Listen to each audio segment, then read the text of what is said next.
Okay, so it's let's start again. It's a great pleasure for me to introduce Wang from IHES and NYU.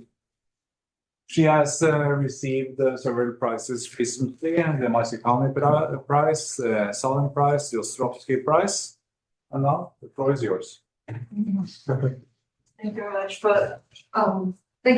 for the opportunity to speak at the IHES. It's a great honor, especially when I saw the speaker list. I feel like maybe I shouldn't speak.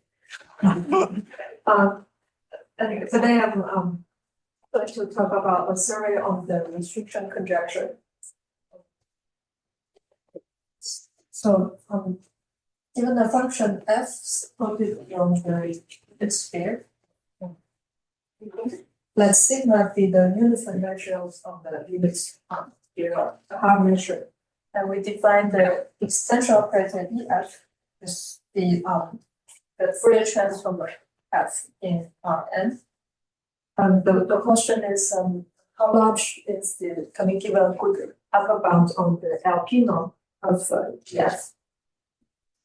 So Eli Stein posed the restriction conjecture in the 1960s, says that for any p greater than 2n over n minus 1, the LP norm of EF is bounded by a constant only depending on the dimension n times the LP norm of F on the sphere. So his original conjecture has LP and LQ here, but I want to use only P to simplify the notations. And also, if one can prove this conjecture for all range P, then for all ranges of P, then it implies Stein's original conjecture for P and Q. This threshold of P greater than 2n over n minus 1 comes from the Fourier transform of the spherical measure decays roughly of the order n minus 1 over 2. And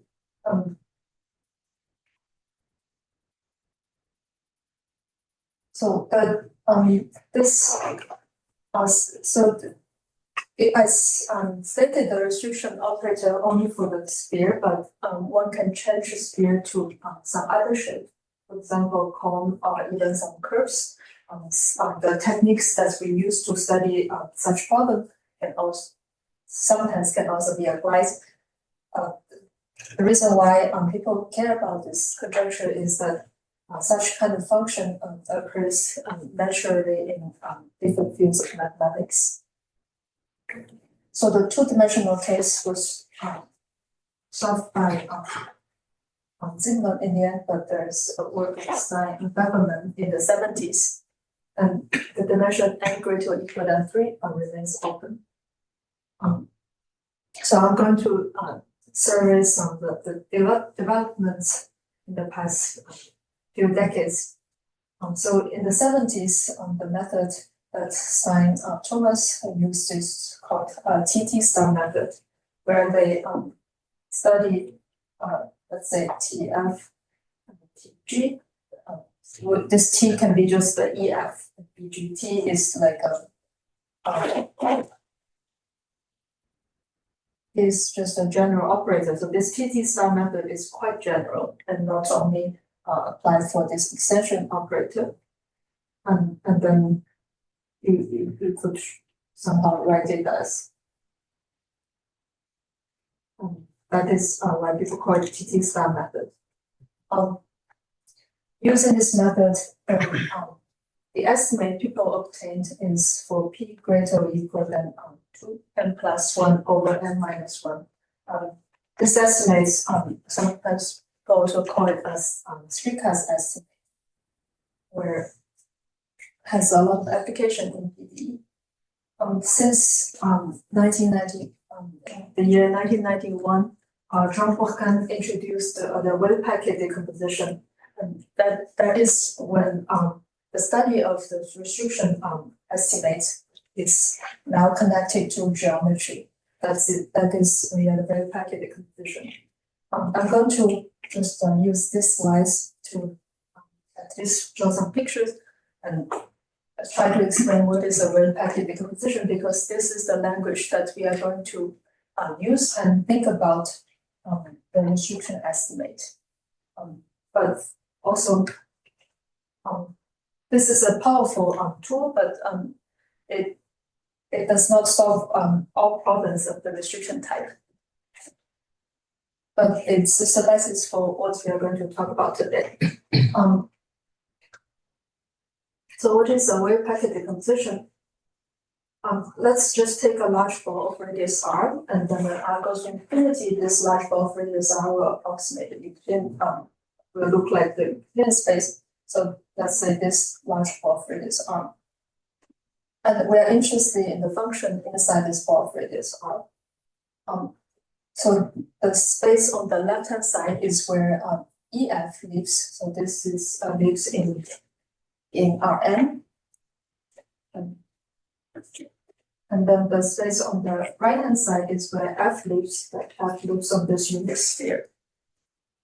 So we want to decompose EF in a way that one could analyze the function. And so we need to use a property that this F is supported on the unit sphere, and EF is, so just recall that EF is the Fourier transform of F. So what we do is that in large ball of radius r, now here this by uncertainty principle, this becomes we care about this r1 over r neighborhood of the sphere. So we could decompose the sphere into small caps of radius r to the -1/2, and then use a partition unity to decompose f into sum over f theta. So each f theta is f restricted on theta.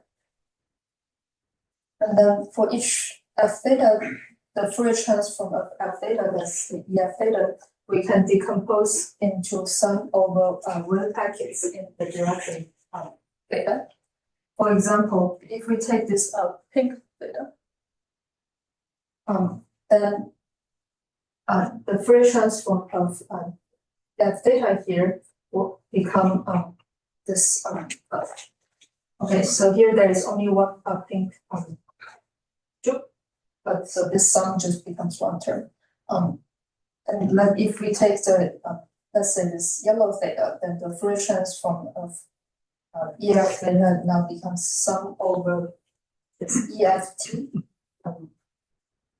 That's tubes of length r and radius r to the 1/2, pointing in the direction, in the normal direction of the theta on the sphere. So this is this decomposition is another partition unity with the property that EF theta or EFT in absolute value is like some weight times the characteristic function of the tube. So one can see that this is a rather simple function because it's just sum over some weighted in absolute value is sum over some weighted sum of characteristic function of the tubes. But if we take the blackboard T to be the set of tubes, that's we take the union of T theta, then we obtain the well-packed decomposition. So EF now is sum over EFT. Each EFT in absolute value is this. It's just some weight times the characteristic function, but it has oscillation. And also the tubes are pointing in different directions because the small cap on the sphere pointing in different directions. So this is a picture, and remember that we want to understand the LP norm of EF. So now we have those sum over EFT. And how do we estimate the LP norm? There are two factors that would have an influence on the LP norm. One is on those positions where there's not too many other tubes passing through it. Then one could imagine that EF is relatively small. And at the position of those points where there are a lot of tubes passing through it, then the size of EF will depend on the oscillations. So it's via the wave packet decomposition, one could show that the restriction conjecture implies the Kakeya conjecture. The Kakeya conjecture says that if we have a subset of a compact subset of Rn that contains a unit line segment in every direction, which we call them Kakeya set, then the Hausdorff dimension of such set equals to n. And this Kakeya conjecture can be also implied by a difficult conjecture in number theory called Montgomery's conjecture on large values of Dirichlet polynomials. So we really hope this Kakeya conjecture is true in all dimensions. So how is it connected to restriction conjecture? So here we have a unit line segment in every direction. Imagine we consider just some line, a small neighborhood of the line, then it becomes contains a smoothing tube in every direction. So here we have some parallel tubes, as we said that those, for example, those green tubes comes from the function of this Fourier support on this green cap, but to for the Kakeya set, we only allow one green tube, and also we only allow one yellow tube in this direction. So now this is, imagine there are a lot of those tubes, but one in every direction, and this becomes the Kakeya set problem. One can see that this is like a sub-problem of the restriction problem. So here is a discretized Kakeya conjecture. Just imagine that you take this conjecture and see everything at resolution delta for some very small delta. So, for example, delta could be r to the minus a half. If we rescale the previous picture of tubes of length r and radius r to 1/2 string down to length 1. If one can prove this discretized Kakeya conjecture, then one could also prove the Kakeya conjecture. So this discretized version just says that if we have a set of delta tubes with one in every delta separate direction, then the union of tubes has volume greater or equal than delta with epsilon, of course, where epsilon is positive, and one could take epsilon arbitrarily small when delta becomes close to 0. We also call those a union of those tubes, a Kakeya set. We can have delta separated direction means on the sphere. Yes, it means on the sphere. So it's like, for example, on this sphere, we take a delta net, and for each point on the delta net, we take one direction. It's like this. So we also said we can think of delta equals r to the minus a half. So just for each cap, we take a direction. It's the same thing. That's why we only keep one tube. Okay. So this is a little digression on the Kakeya problem. We'll come back to it in the end later. Now let's now that with the language of wave packet decomposition, let's keep talking about the developments on restrictions conjecture. So from the year 1995 to 2003, there is this method called Wolff's, that was introduced by Wolff. It's called bilinear and also two ends argument. So what does it mean is the following. So I just erased all the oscillation to make the picture slightly cleaner, but one should be imagining they have different colors and oscillate in a different way. Previously, we said that to understand EF, the function we need to understand are sum over those wave packets, EFT. And each EFT is essentially supported on some tubes.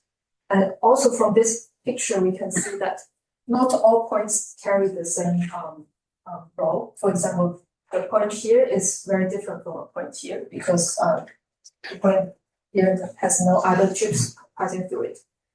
So after some pigeonholing, one could identify some of those points or balls that contribute most, and each of them contribute in roughly the same way. This is called dyadic pigeonholing. And now we look at those balls. Suppose they are the balls. What Tom Wolf discovered is that one could reduce the problem to the bilinear or two ends case without loss, reduce the restriction problem. And what is bilinear? So here, a bilinear point means that a typical pair of tubes passing through this point have an angle approximately 1. And this one is not bilinear because it has two tubes passing through it, but they form a narrow small angle. Two ends is similar. So a tube is two ends just means that, for example, this tube means that the balls on it are not too concentrated. And this tube is not two ends because the balls on it is concentrated on a small ball. Later we will see a more rigorous definition of two ends, but this is like the picture explains what it means. So once we are in the two ends or bilinear scenario, then the geometry that one could use are pretty simple, but it was still a very important. It was a very important observation that one could reduce those cases without loss. So the geometry that's here, I might oversimplify it, but the geometry is the follows. So if we only care about the bilinear balls, then the number of those bilinear balls is bounded by some constant times the number of tubes squared. And this can be proved by Cauchy-Schwarz. And if we only care about those two ends tubes, then the number of two ends tubes is bounded by some constant times the number of balls squared. So those are so at that time we can see that this is the kind of geometry we are using. I should say that this green box means that the restriction estimate the proof that the restriction estimate holds for p greater than 2 n plus 2 over n. So after the development by several mathematicians, so these are some combinations of authors in papers. This result was proved by Tao, and that's when he proved it in 2003. And now what's next is in 2014, my thesis advisor Larry Booth introduced something called polynomial partition method to study the geometry of tubes and balls. So here we also have the word partitioning. Again, now we have a set of small balls, just like in Dan's talk. How do we partition them into like evenly, for example? I hope you do it algorithmic. I need to learn Actually, that's a good question. The proof is an existence It was a comment. It was a comment. Yeah, the proof is an existence proof. It's very true. I don't know how to do it algorithm. The idea is to use a zero set of a polynomial to partition those important points into even parts. For example, the connected components, if we use Rn and exclude the zero set of polynomial, now become some connected components called cells O, and each cell contains roughly the same number of points. In other words, one should divide or partition the LT norm to the peak using some algebraic surfaces and apply induction. This is an oversimplified line, but there's a lot of difficulty that come out. For example, so each of those yellow curve, one should think as let's say thin neighborhood of algebraic variety, and the thickness of this yellow line or yellow surface should be the same as the peak. So it should really be something like this. But I don't want to draw it because otherwise it becomes too messy. And so this, so inspired by Booth's method, many people have worked on it, including myself. And the best result using refinements of this technique is for p greater than 2 plus something called 2.59 over n. So maybe it's helpful to remind you what is the goal. The goal is to show that p greater than 2n over n minus 1, which is 2 plus 2 over n minus 1. And so here, this is just asymptotic. There are some lower order terms in this order n squared, 1 over n squared. And again, the previous result is 4 over n. Now we are. So this polynomial partitioning method is powerful. And so when Booth and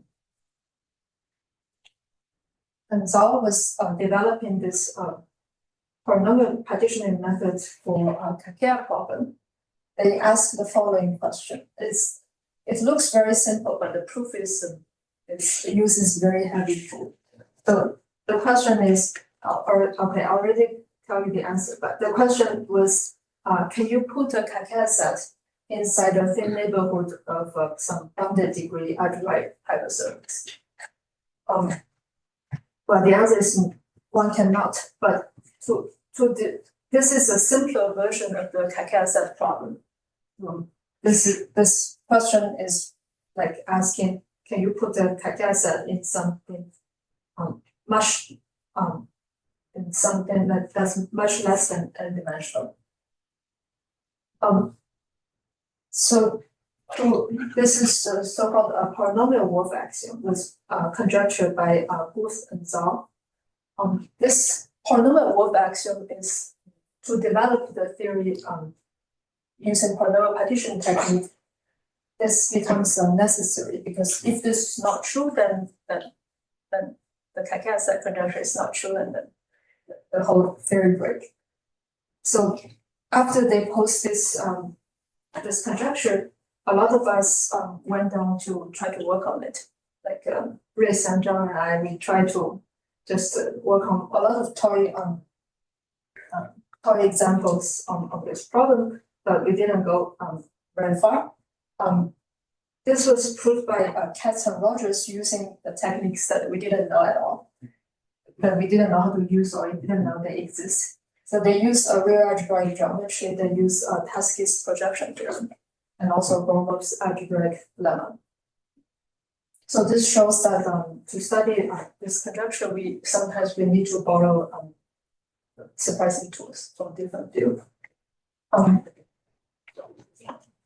Then at the same year, also in 2014, there is another big breakthrough in the restriction field that's called Bogan-Demeter decoupling. So 2014 is really a good year to start a thesis in this area. So what I'm presenting is a refined Bogan-Demeter decoupling that's what's using the Bogan-Demeter decoupling as a black box, but I present this version because it is more connected to what we are going to talk about later.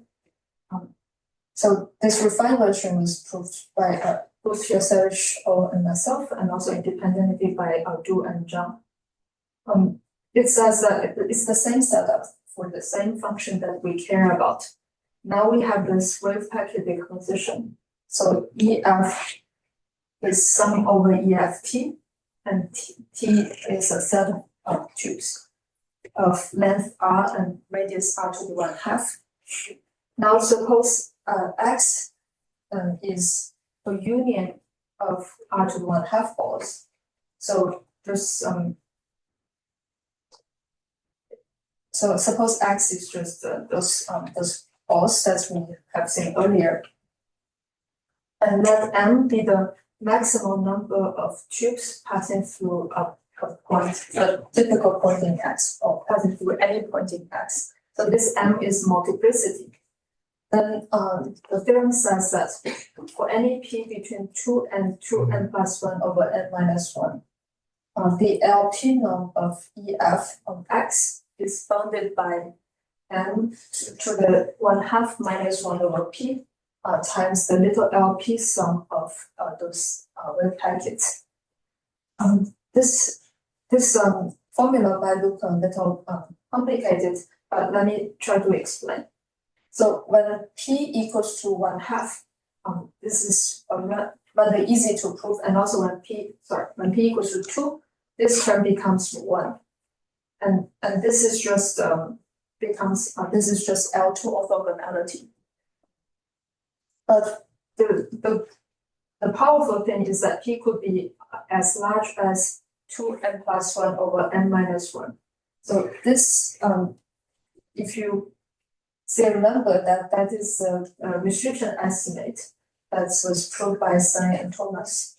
So the larger P means that we make better use of the curvature of the fact that the EF has Fourier transform supported on the unit sphere.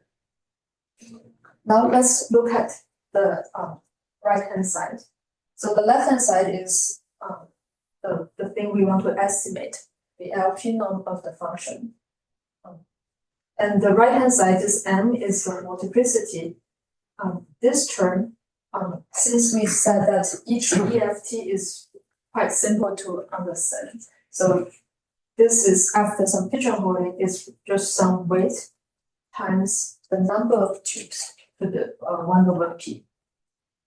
So left-hand side is estimated about oscillator integral, but the right-hand side is more combinatorial. So it contains the statistics for like the multiplicity of tubes through a point, the number of tubes. So this right-hand side means that using the right-hand side, it is very natural to try to add some geometric input to the problem. So it is about the incidence for tubes problem. That is a relation between the size of X and also the multiplicity and the number of tubes. Also, I should say that this inequality, in some sense, takes care of some part of the oscillation. So the left-hand side consists of both the geometry and oscillation, but now the right-hand side only has the geometry. One can so we said that the relation between X and multiplicity and the number of tubes is sort of it's called the incidence for tubes problem. When we want to study those problems, usually it's more convenient to consider the following quantity we call it shading. So YT is we call it shading of tube. It's just a subset of tube. And let's say, for example, one can define YT as just the X intersect T. So after some pigeonholing, one could roughly think of the following. So the shading times the number of tubes is roughly the volume of X times multiplicity. So previously we said that incidence for tubes problem are the relation between the three quantities. So without much loss, one could think of the incidence for tubes problem, the relation between the size of tube the number of tubes and the size and the union of shading that is X. So for the rest of the talk, I'm going to focus on the relation between the free quantity, and we call that incidence for tubes problem. I just want to use this slide. I just want to say that the relation between the three quantities are morally the relation between is morally the same as the relation between this three quantity, which can go as an input for the declining estimate. Now, hopefully, I have convinced you that we should study the three quantities and how they are related to each other. But what do we know about the tubes and shading? So unfortunately, if they just come from what we discussed, like we just try to use pigeonholing and to find a point such that each of them contribute almost the same, and then we find those that has most of the contribution to the LP number of EF.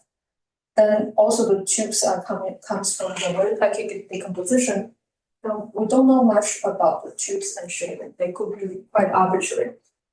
Although Wolff showed that we do know a little bit in the sense that Wolff's two ends argument says that one could essentially think those shading as two ends that are not concentrated on any small ball. For example, shading looks like this part or this part.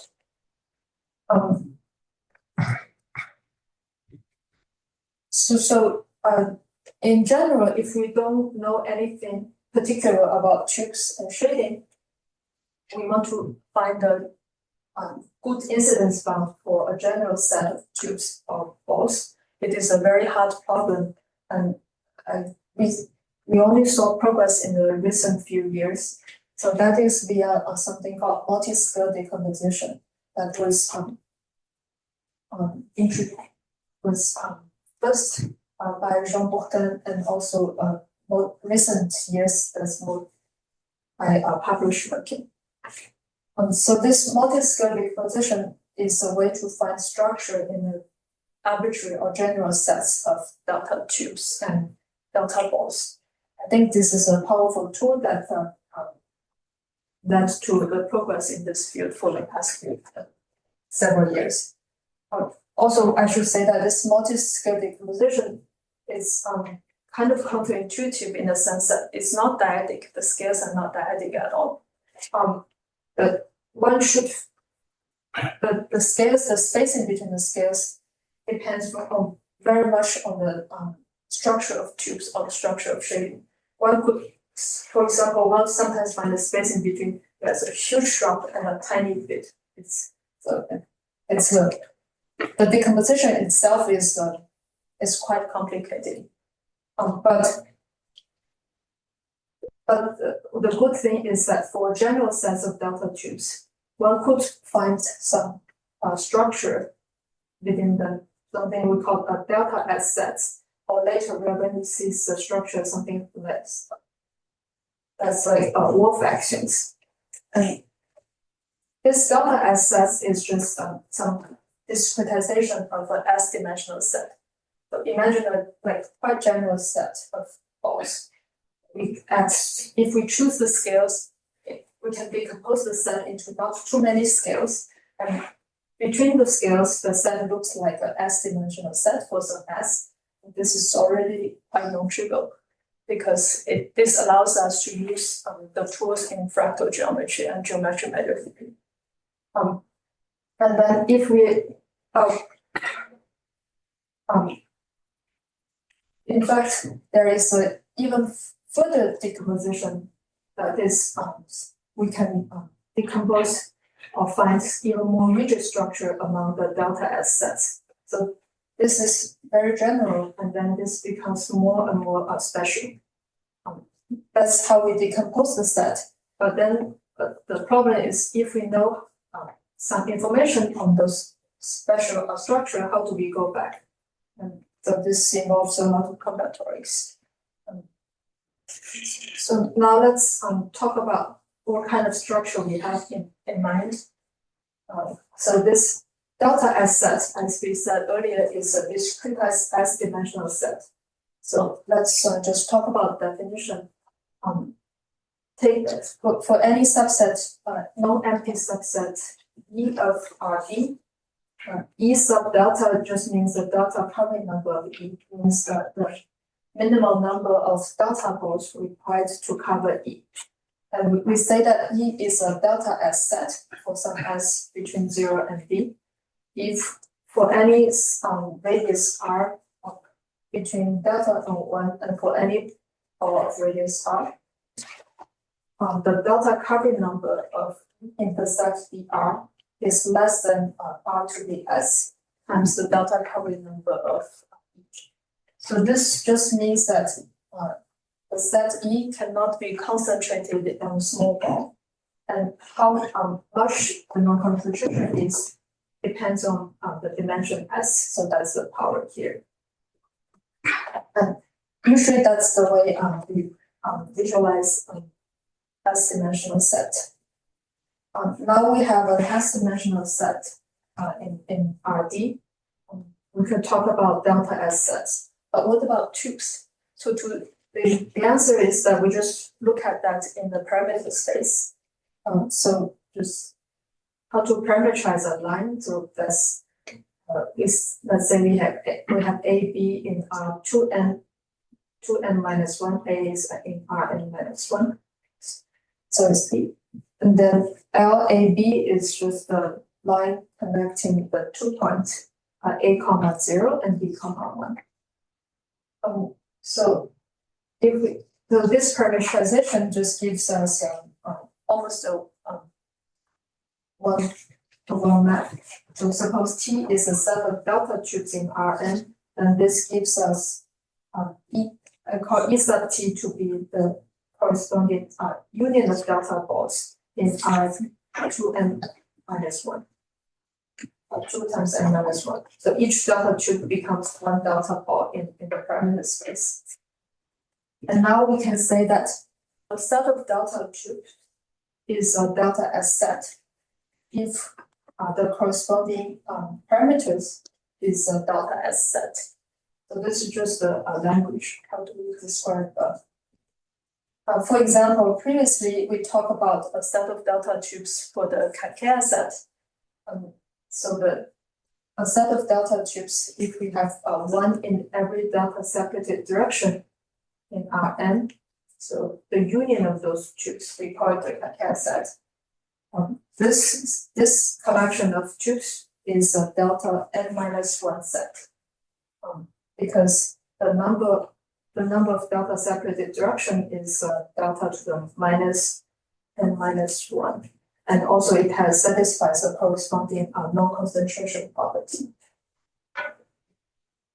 So these are the required language to describe the problems that we are going to talk about. I'm trying to say that we are talking about structure in this sense. There is a more rigid one and more general one that we somehow need to bridge the two. So let me just recall that this more general one is what we obtained by pigeonholing when we study the restriction conjecture. And this is I'm black boxing the multi-scale decomposition, but there is the multi-scale decomposition that can get us from this to this, and also from structure to rigid. So the conjecture is called the Furstenberg set conjecture in R2. Says that let S be strictly positive and less weak than 1. So S is and T between 0 and 2. So let a blackboard T be a set of the delta T set of delta tubes in R2. So meaning that the set of delta tubes can be viewed as, for example, the delta neighborhood of the T-dimensional set of tubes. And for any tube in our collection, let YT be a delta S set. So one should think that YT is roughly an S-dimensional set of a line. and you take a delta neighborhood. Then the union of those shading. So we remember when we think of shading and where it comes from. This is like the X from when we do the restriction estimate. So we really care about the union of shading because it enters. It's one of the terms in the decoupling estimate. So the union of shading has a delta covering number greater or equal than delta to the minus the minimum of S plus T, 3S plus T over 2 and S plus 1. So those three terms, for those who know, corresponds to the three terms in a semi-Trotter theorem. But how do we get those three terms? It comes from this a sharp example.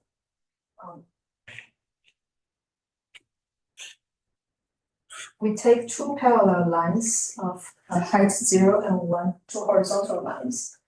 And we take evenly spaced points on each line. The spacing between them is delta to the T over 2. And then we connect each pair of the points. Those are our delta tubes.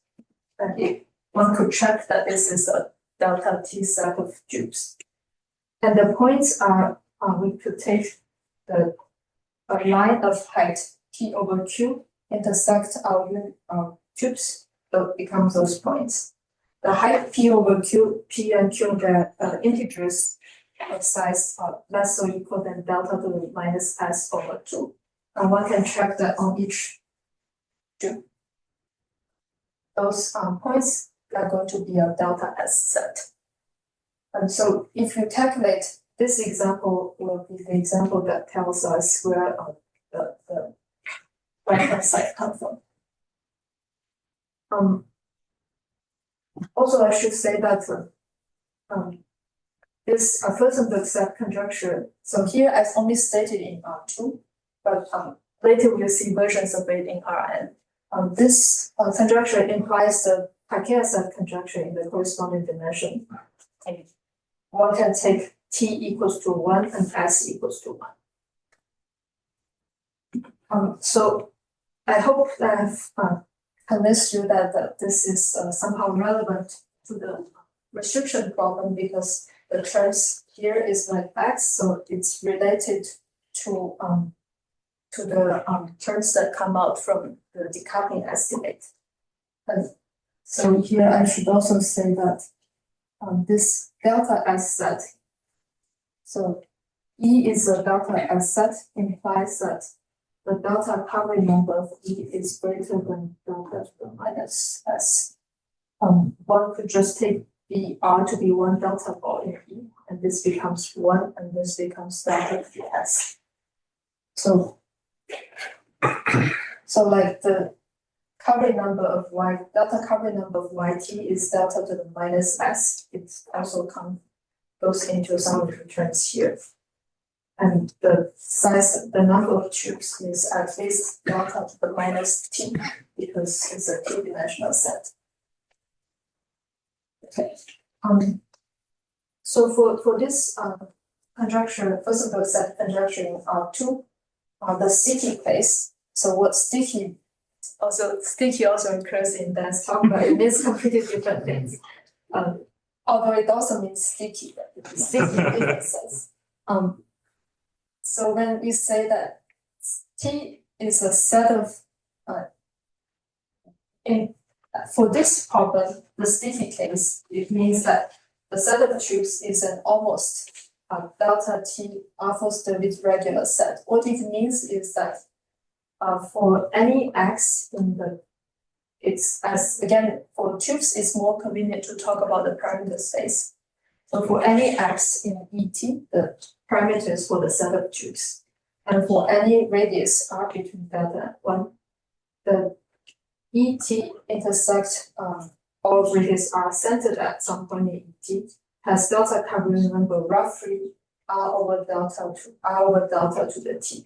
So this is formula is just ignore the formula. What it says is that under the constraint that the tubes is a delta T set, means that the tubes is a discretized T-dimensional set of tubes. Under this constraint, we want to put the tubes as tightly spaced as possible, as sticky as possible, and that becomes something like this. And that's why we call it sticky set. This sticky case was solved by Thomas Opponent and Pablo Schmerting in 2023. Maybe it's helpful to go back to this page. We say that this is more general and more special and even more special. So in order to prove some statements for the middle kind of sets, so first we prove what happens for sticky sets, and this is indeed what Thomas Pablo proved. And soon after Kevin and graduate student in Princeton and myself, we proved the general delta T set of tubes. So it's the middle case. And what about more generally? So we recall that Tom Wolfe has reduced the problem to say that in the most general case, the balls on tube could be arbitrary, but it's harmless to assume that it is two ends. But what is two ends is just means that there exists some epsilon greater than 0, and the shading is a delta epsilon set. So this epsilon does not need to be large, and that is what two ends means. So joined with Shuko, we show the two ends version of the Furstenberg set estimate in R2. Here I'm just stating a special case for simplicity. So now let's think of a one-dimensional set of delta tubes. And the shading now is two ends. And let's just assume that delta covering number of T of the shading is at least delta to the minus S. So the point is that two ends means there exists some epsilon. And the whole point is that this epsilon could be very small, but the S is still like the S that we care about. For example, it could be 1/2, it could be 2/3, but this epsilon could be like 1/1,000,000.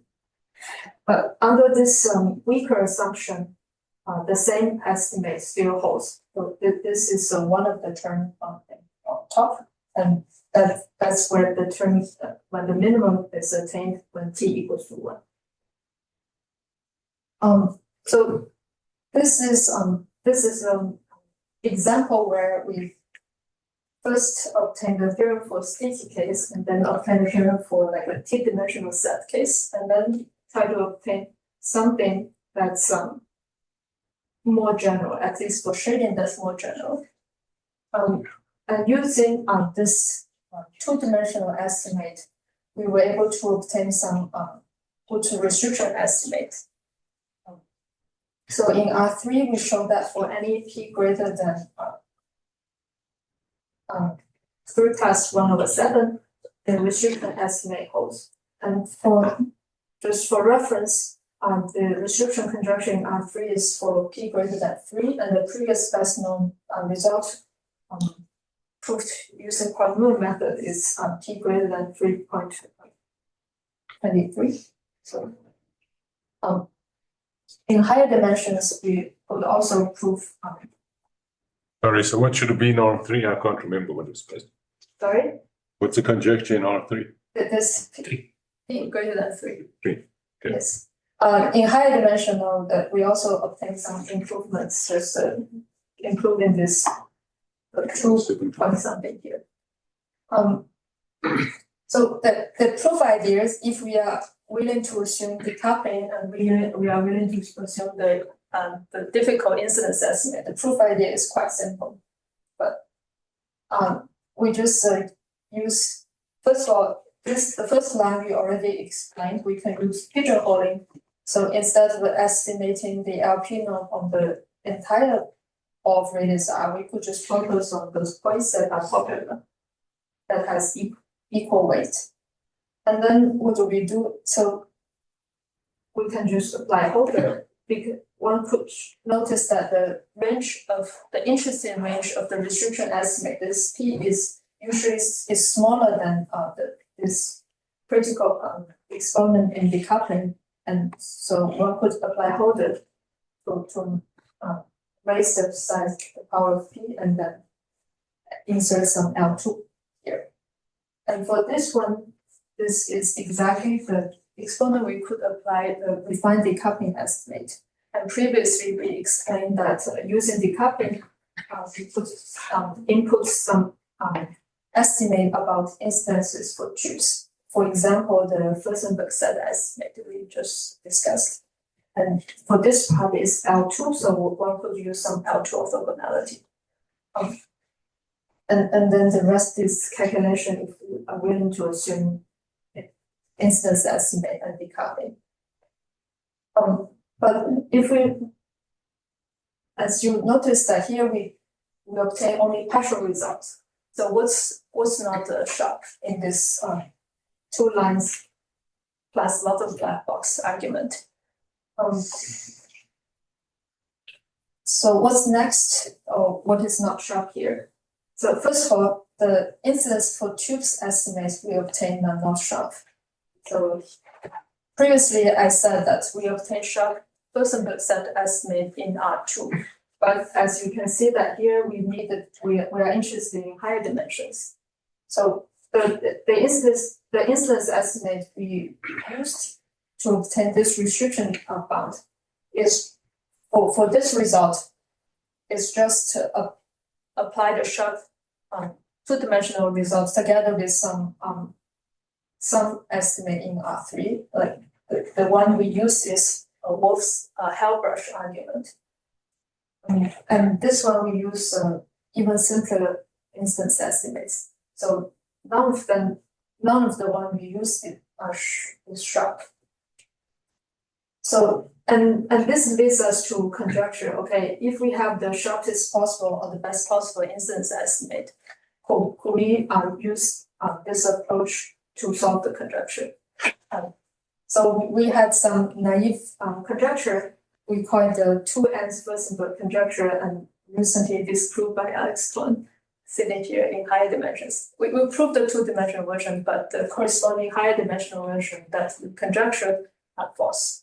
So this means that, well, even if we could try to have as good incidence estimate as possible, it's not done yet. So we still need to do some induction or oscillation, just build some stronger induction, and not only, so here, maybe let's just say, in this simple approach, how do we deal with oscillation? We deal with oscillation using 2 tools. This one, we use L2 orthogonality approach, so that's pretty simple. We don't use curvature at all. And for this part, we use oscillation by applying refined decoupling only once. So it's quite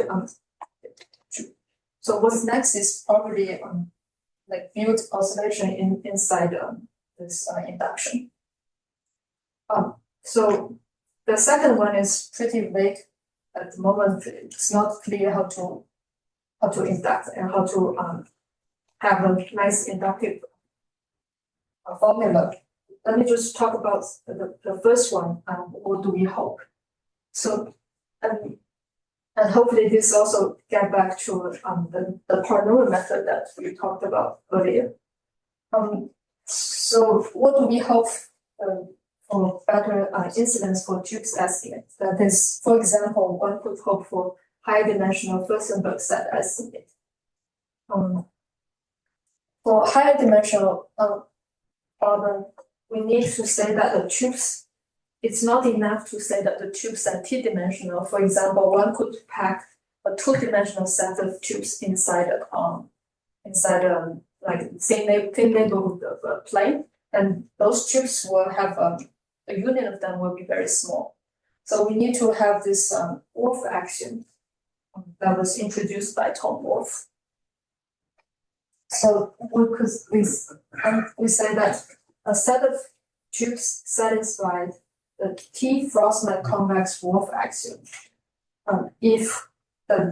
So this is a little difficult to read, but it just means that the tubes are not concentrated on any convex sets.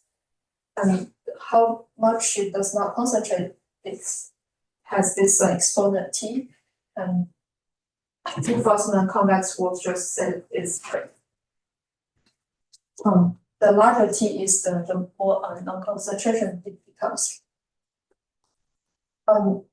So using this definition, we show that in R3, if chips are satisfy one Frossman convex wolf, then the union of chips has volume of greater approximate than 1. So greater approximate just means greater than delta with epsilon. Epsilon can be goes to 0 as delta goes to 0. And this is more general than the Kakasa conjecture in R3, so it implies how does it imply the Kakasa conjecture? It's an exercise that to show that if the set of tubes consists of a delta tube in every delta separated direction, then it satisfies the one convex wolf axiom. So it just means that the number of tubes inside, I should say the definition here, the TU is the number of tubes in T that's contained in U. Satisfy this one Frossman convex wolf axiom just means that the number of tubes contained in any convex set is bounded by when T becomes 1, it is bounded by the volume of U times the total number of tubes. So one could check that if a set of tubes comes from the Kakea set, then it satisfies this one convex wolf axiom. We have this volume bound, and this implies the Kakea set conjecture in R3. And one could also ask, as far as I know, Alex has not yet disproved this, but one could also raise the conjecture about Bersenberg sets as made in R3, and hopefully that's somewhat relevant to the restriction problem that we talk about today. So previously we said that if T is T-dimensional, if the tubes is a T-dimensional delta T set, means that the discretized T-dimensional set of tubes. And here we need some non-concentration on any convex sets. So now instead of delta T set in R3, we need to the set of tubes satisfies the T convex wolf, Frossman convex wolf axioms. And the shading is again delta S set. Then we have some bound. And I should say that the right hand side comes from the same example as before. We just the example is like we take two horizontal. Previously it was two horizontal lines, now it becomes two horizontal planes, and then we use the same construction. This gives the right hand side.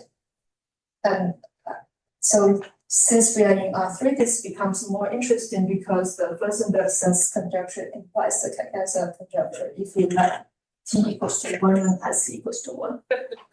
Just finally, I want to say that the convex wolf axioms are not sufficient in dimensions n greater or equal than 4.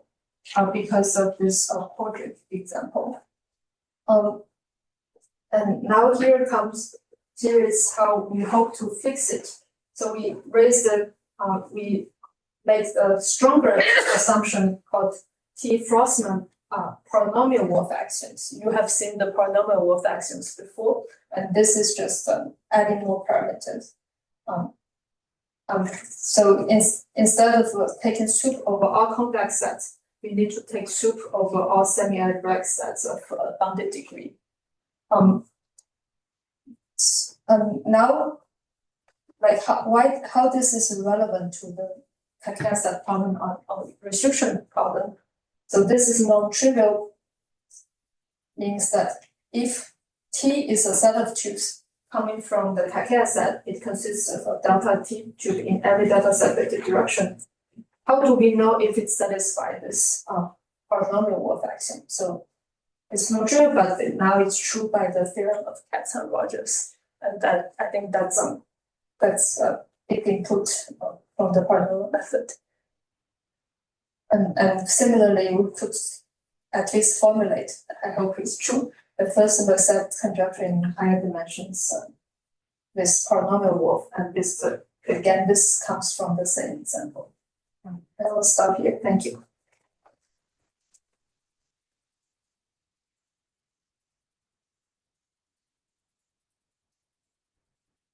Thanks a lot for a great talk.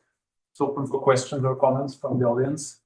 Yes, Peter. So you're pointing out Furstenberg implies Kakaya, restriction implies Kakaya, and there's also this Montgomery conjecture, which implies Kakaya. Has any of you and your colleagues returned to the Montgomery conjecture to see if you can make progress there? Larry did.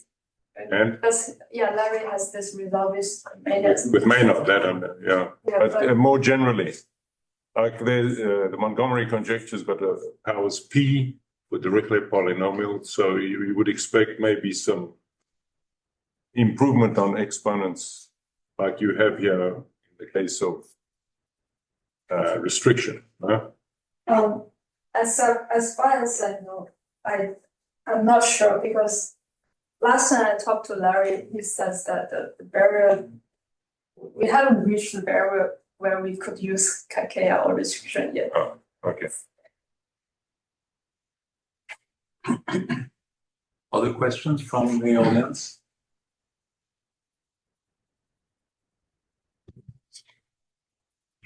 That doesn't seem to. Yeah, I do have another question. Sure. Yeah, sure. Well, at 3, so you're supposed to have, what happens at the endpoint? What's the conjecture at the endpoint? The end equals to 3. This is false. And what lower bound do you have? Sorry. You mean the. Yeah, so it's not bounded, but it's going to be, is there some dependence? Oh. Yeah, like a weak type or something. Yeah. I don't know, but the reason why it's I False, think yeah. 3 is false also comes from like Bezikovich's construction on the calculus, zero measure calculus. Okay, let's thank Hong once more.